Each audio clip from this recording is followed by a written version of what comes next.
everyone. Today we'll discuss about the Axiom 4 space station.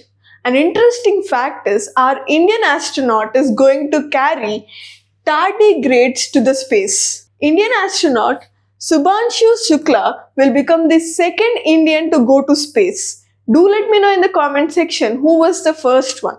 And he'll be the first Indian astronaut to foot into ISS, International Space Station.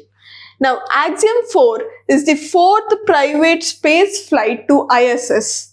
This is being operated by Axiom Space, a US space company. And the spacecraft which it is using is the SpaceX Crew Dragon. The crew will include people from US, India, Poland and Hungary. This is a 14-day mission.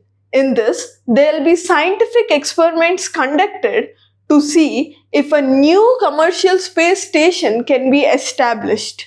And the experiments include physical and cognitive effect of the computer screens on the human brain in microgravity.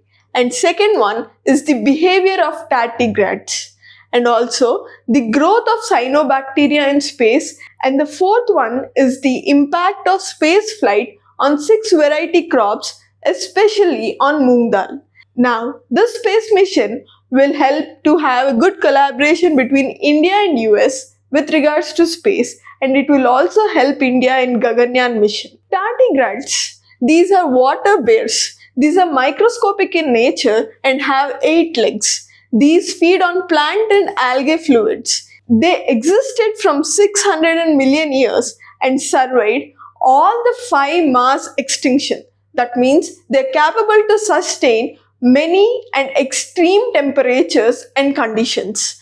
They live in many habitats like the oceans, deep seas, and they also sustained UV radiation. Now, their survival in extreme conditions is possible due to cryptobiosis and androhydrobiosis. Let us solve a question from Prelims 2025.